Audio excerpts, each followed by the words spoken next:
আজকের আলোচনার বিষয়বস্তু হচ্ছে মক্কা প্রতিরক্ষা চুক্তি, যেখানে বাংলাদেশও এই চুক্তিতে অংশগ্রহণের জন্য আলাপ আলোচনা চলছে, এখনও ফাইনালাইজ করা হয়নি।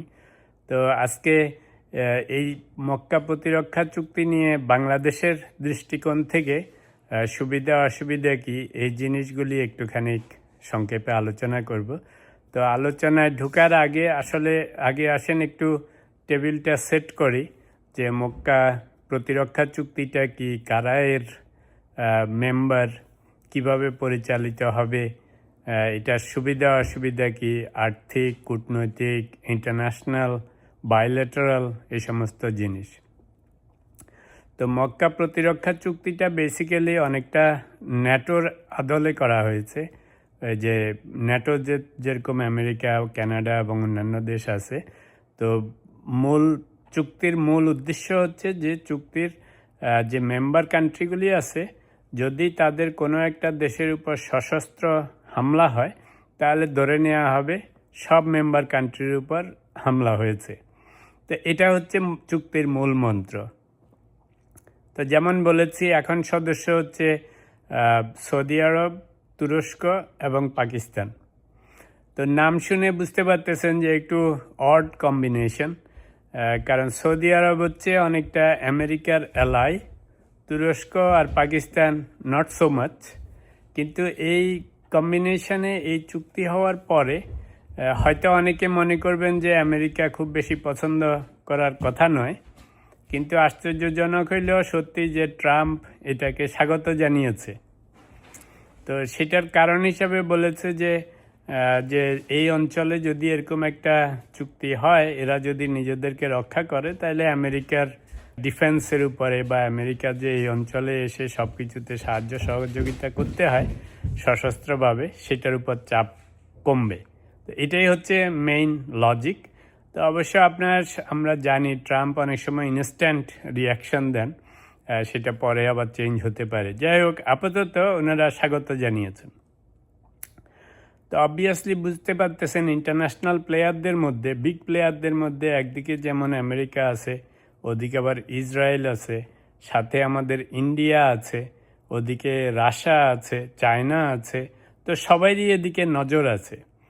তো এখন সবচেয়ে ইন্টারেস্টিং ঘটনা যেটা ঘটেছে, এই চুক্তি সম্পাদিত হওয়ার পরে চুক্তির মেম্বার কান্ট্রিগুলি ওনারা আবার আরেকটা জিনিস বলেছেন সুন্দর, যে যারা অলরেডি 3-4টা কান্ট্রি হয়েছে, এছাড়াও নতুন কান্ট্রি যোগ দিতে পারবে যারা ব্রাদারলি কান্ট্রি, মানে সমমনা ভাতৃপ্রতিম দেশ যারা, তারা জয়েন করতে পারবে।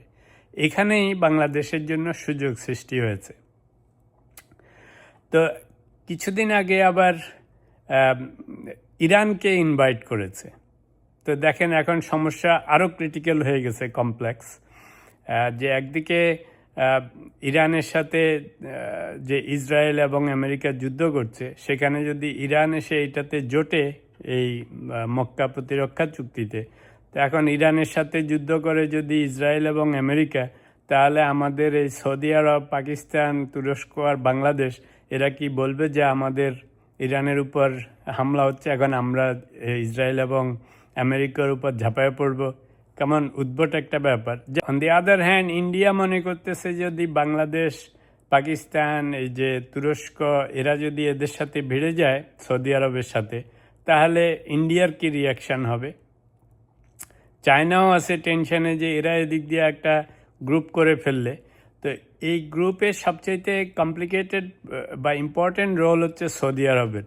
ধরেন পাকিস্তান, তুরস্ক, বাংলাদেশ, এদেরকে তো অত কেয়ার না করলেও চলবে বড় বড় কান্ট্রিগুলির, কিন্তু যেহেতু এই মিক্সের মধ্যে সৌদি আরব আছে, তো ফলে সব ক্যালকুলেশনের মধ্যে চেঞ্জ আনতে হবে বা অনেক চিন্তাভাবনার ব্যাপার আছে।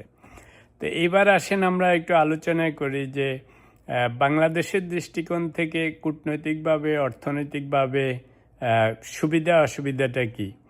তো যদিও বলেছে যে মক্কা প্রতিরক্ষা চুক্তিটা অনেকটা ন্যাটোর আদলে করা হচ্ছে, কিন্তু বিগ ডিফারেন্স হচ্ছে ন্যাটোর নিজস্ব কমান্ড অ্যান্ড কন্ট্রোল আছে। অর্থাৎ ন্যাটোটা চালানোর জন্য আলাদাভাবে একটা সামরিক প্রশাসন সৃষ্টি করা হয়েছে, এবং ন্যাটোতে প্রতি বছর ন্যাটো সদস্য কান্ট্রিগুলির একটা নির্দিষ্ট পরিমাণে বাজেট অ্যালোকেশন করতে হয়।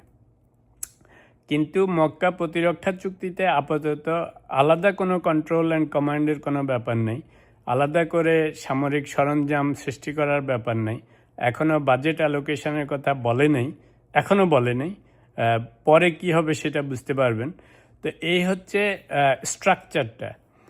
আর কূটনৈতিক দিক থেকে যেটা বলেছিলাম যে যেহেতু সৌদি আরব আমেরিকার এলাই, আবার ইরানকে যদিও ইনভাইট করেছে বলেছে, কিন্তু ইরান বলেছে ওরা এখনও ইনভিটেশন পায় নাই, কিন্তু টাইমস অফ ইন্ডিয়াতে রিপোর্ট করেছে যে ইরানকেও ইনভাইট করা হয়েছে।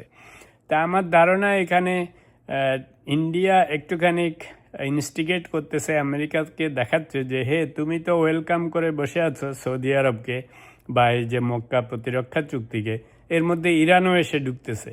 তো এটার মানে হচ্ছে ইন্ডিয়া আবার ইসরায়েল ওদের মধ্যে খুব খাতির।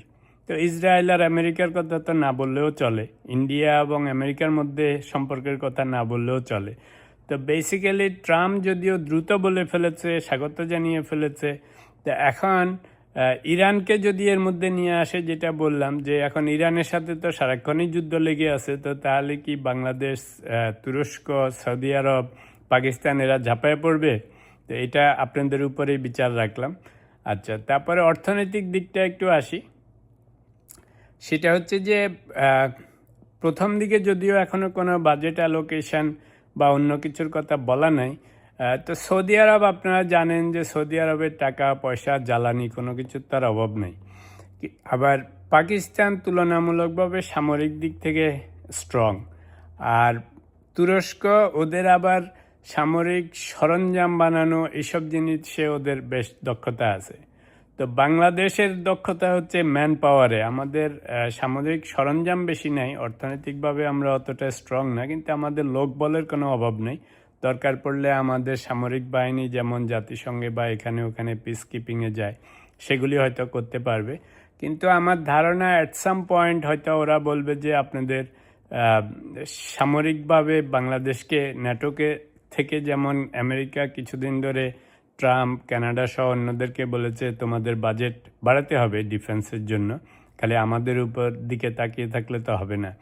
তো অ্যাট সাম পয়েন্ট সৌদি আরব সহ এই মক্কা প্রতিরক্ষা চুক্তিতে যদি বাংলাদেশ জয়েন করে, তাহলে তখন ওরা আবার একসময় বলবে যে ভাই খালি এখানে থাকলে তো হবে না, ডিফেন্সের ক্যাপাবিলিটি বাড়াও, বাজেট বাড়াও। তো যেটা দেখলাম বর্তমান যে ডিফেন্স বাজেট আছে বাংলাদেশের, সেটা যদি 5 to 10%ও বাড়াতে হয় পার ইয়ার, তাহলে অলমোস্ট $1 বিলিয়ন নতুন করে অ্যালোকেট করতে হবে। সেটা হচ্ছে অর্থনৈতিক দিক, অবভিয়াসলি বাংলাদেশের উপর একটু চাপ পড়বে। আর কূটনৈতিকভাবে একদিকে সুবিধা হবে যে সৌদি আরব যদি এর মধ্যে থাকে, পাকিস্তান, তুরস্ক এরা থাকে, আমরা আছি, যদি বাংলাদেশ জয়েন করে তাহলে কিছুটা শেল্টার পাবে। এখন প্রশ্ন হচ্ছে যে ইরানকে নিয়ে আসবে, সেটা যদি ইরান আসে তাহলে আমার মনে হয় ফুল ইকুয়েশন চেঞ্জ হয়ে যাবে। যদিও ইন্ডিয়ার থেকে ওরা প্রকাশ করেছে যে ইরানকে ইনভাইট করেছে, কিন্তু ইরান বলেছে ওরা এখনও পায় নাই। তো বুঝতেই পারতেছেন ইরান যদি এসে এই জুটে, আমার কাছে মনে হচ্ছে না যে it is very unlikely situation যে ইউএসএ, ইসরায়েল এরা এটাকে আর রেকগনাইজ করবে। যদিও এখন আমেরিকা ওয়েলকাম জানিয়েছে, ট্রাম্প জানিয়েছে, আমেরিকা পুরো না বলাই ভালো, কারণ দেখবেন হয়তো চেঞ্জ হয়ে যেতে পারে। তো এই সিচুয়েশনে কূটনৈতিক দিক থেকে সুবিধা হবে যে সৌদি আরব সহ একটা মক্কা প্রতিরক্ষা চুক্তিতে ঢুকলে হয়তো ইন্ডিয়া বা অন্যান্যরা যারা আমাদের উপর একটু ইনফ্লুয়েন্স সৃষ্টি করতে চেষ্টা করে, কিংবা মাঝে মাঝে ওরা ওদের সোশ্যাল মিডিয়ায় বলে অনেকে যে বাংলাদেশকে আক্রমণ করলে 5 দিনও লাগবে না দখল করে ফেলতে, এই সমস্ত জিনিস হয়তো কিছুটা কমবে। কিন্তু আবার এটাতে জয়েন করলে ধরেন ইন্ডিয়া, চায়না এদের সাথে হয়তো রিলেশনশিপ একটু সাওয়ার হয়ে যেতে পারে, এতটা গুড রিলেশনশিপ থাকবে না। তো সেটা দুদিকেই সুবিধা অসুবিধা আছে। আর্থিকভাবে বললাম সুবিধাও আছে অসুবিধাও আছে, অনেক বাজেট টাজেট বাড়াতে হতে পারে। আমি পার্সোনালি চাইবো যে আরও কয়েকটা ভালো ভালো মিডল ইস্টার্ন কান্ট্রি যাদের বদনাম কম, ক্লিন কান্ট্রি, তারা যদি ঢুকে তাহলে বাংলাদেশ ঢুকলে একটু বেনিফিট বেশি হতো। এখন যে তিনজন আছে তার মধ্যে পাকিস্তান, তুরস্ক তো ধরেন ওদের অত গুডউইল নেই, সৌদি আরব যতটা আছে। তো ফলে এখন পর্যন্ত এই তিন কান্ট্রির মধ্যে বাংলাদেশ যে খুব বেশি সুবিধা হবে বলে মনে হচ্ছে না। যদি আরও দু একটা ভালো ভালো কান্ট্রি এই জোটে ঢুকে তাহলে হয়তো বাংলাদেশ ঢুকলে সুবিধা হতো, এটা আমার একটা ধারণা। তো ওভারঅল যেটা বলবো যে আরেকটুখানি মনে হয় এখনই হুলস্থুল করে এই জোটে জয়েন না করে কথাবার্তা চালিয়ে যাক, কারণ ওরা তো বলেছে যে এটা ওপেন থাকবে ব্রাদারলি কান্ট্রিগুলির জন্য যারা জয়েন করতে চায়। তো মাত্র তো ওরা এই জোটটা শুরু করেছে অগাস্টের 7-এ। তো আমার মনে হয় বাংলাদেশের উচিত হবে কথাবার্তা চালিয়ে যাওয়া, কিন্তু রাশ না করে একটু দীর্ঘায়িত করা, যেহেতু এটা ওপেন আছে। তো তাতে আরও 6 মাস 1 বছর গেলে দেখা যাবে যে আসলে জিনিসটা কোন দিকে গড়াচ্ছে। কারণ যদি ইরান এসে ঢুকে কিংবা আরও ভালো ভালো 2-4টা কান্ট্রি ঢুকে, ভালো কান্ট্রি ঢুকলে তখন আমাদেরও ঢুকলে কাজে লাগবে। আর যদি যে সমস্ত কান্ট্রিগুলির সাথে ইন্টারন্যাশনালি খুব বেশি ভালো সম্পর্ক নাই, বড় বড় কান্ট্রিগুলির বা পশ্চিমা বিশ্বের, সেক্ষেত্রে আমরা ঢুকে আবার বদনাম কামাতে হবে। তো সেই জন্য আমি মনে করি যে এই পুরো প্যাক্টের মধ্যে আমার কাছে সৌদি আরবকেই কিছুটা পছন্দ, আর বাকিগুলি ধরেন তুরস্ক, পাকিস্তান, এগুলি সম্বন্ধে তো আপনারা জানেন। তো সেই জন্য আমার কাছে মনে হয় যে একটু ধীরে চলনীতি নিলে ভালো হবে। সব কিছু মিলে ধরেন কূটনৈতিক দিক থেকে, অর্থনৈতিক দিক থেকে, সামরিক দিক থেকে। তো যদি ধীরে চলো করি তাহলে ধরেন 6 মাস 1 বছর 2 বছর একটু কথাবার্তা চালিয়ে যাব, কিন্তু স্লোলি যাব, তাতে ততদিনে একটা রিয়েল শেপে আসবে। তো সেই শেপে আসার পর যদি দেখি যে আরও পার্টিসিপেন্ট ভালো, তখন আমরা ফাইনাল ডিসিশন নিতে পারি। এটা আমার ধারণা। আপনাদের কি মনে হয়?